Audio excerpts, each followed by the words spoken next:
I'm Dr. Regina Kepp. I'm a board-certified clinical psychologist, and I specialize with older adults and families.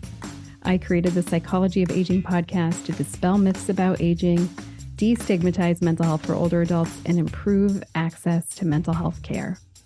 Whether you're an older adult, a family member caring for an older adult, or a professional working with older adults, you're in the right place. And one more thing.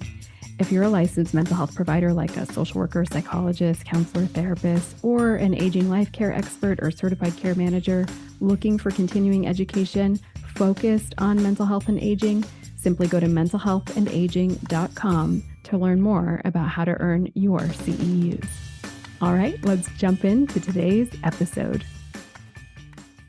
Which mental health professionals work with older adults? I'm Dr. Regina Kepp. I'm a board-certified clinical psychologist, and I specialize with older adults and families. In today's video, I'm going to lay out the 3 mental health providers who commonly work with older adults. Here's why this is important. Knowing what each of these mental health providers does will help you target where to start with helping to get your older loved one or older client the care that they need. The first is therapist. Therapist is a broad term. It's an umbrella term that describes what the person does. Therapy. So talk therapy where you meet one-on-one or as a couple or a family with the therapist. A therapist often helps to manage or treat mental health concerns, especially among older adults related to depression, anxiety, sleep disorders, getting new health and mental health diagnoses, like say a new diagnosis of cancer or heart disease or dementia disorder.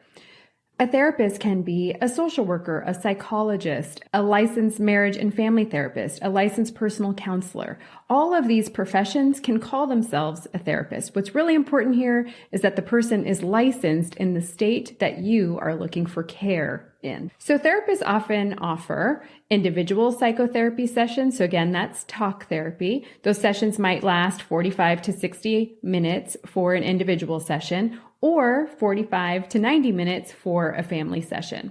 Depending on the therapist, depending on the condition, often therapists work with clients once a week, once every 2 weeks. It's really up to you and your therapist to figure out your frequency. Most therapists only provide therapy, but some therapists, like psychologists, like myself, might also provide, outside of therapy, assessments, and so might provide an evaluation to help determine if an older adult can continue to manage their finances, can make medical decisions, and so on. But for a more extensive evaluation, you'll want to check out a neuropsychologist, which is where we're going next. All right, let's talk about neuropsychologist. So neuro means brain, and a psychologist is somebody who has a doctoral degree and typically is licensed to be able to call themselves a psychologist.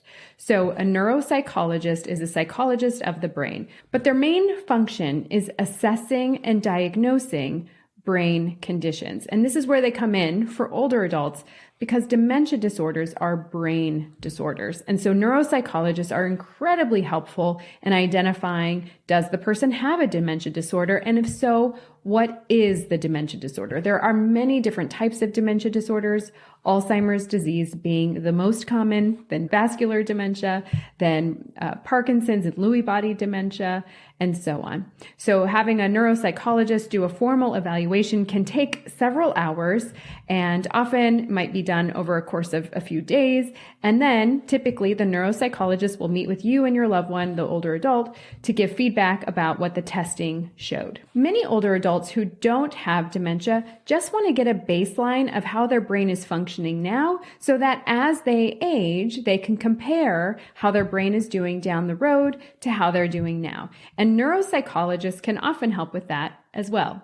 Earlier, I mentioned capacity evaluations. Neuropsychologists also commonly conduct capacity evaluations. So meaning that they can assess whether or not a person is able to manage their medications, manage their finances, make medical decisions, provide some contribution or thoughts into whether or not a person can live independently. Some of these decisions, like independent living, need to be made with a team, including occupational therapy, physical therapy, primary care, maybe maybe a geriatrician, maybe a neurologist, and so on. But from a mental health perspective, it's a neuropsychologist who is best equipped for making those evaluations and providing that feedback. And third, a geropsychiatrist is a medical doctor who specializes in the mental health and brain health of older adults. They are not a neurologist. They generally prescribe medications to help manage symptoms related to depression, anxiety, sleep disorders, dementia disorders, and so on. They might or might not provide psychotherapy. Some geropsychiatrists might also provide capacity evaluations related to whether or not a person can manage their money or make medical decisions or manage their own medications.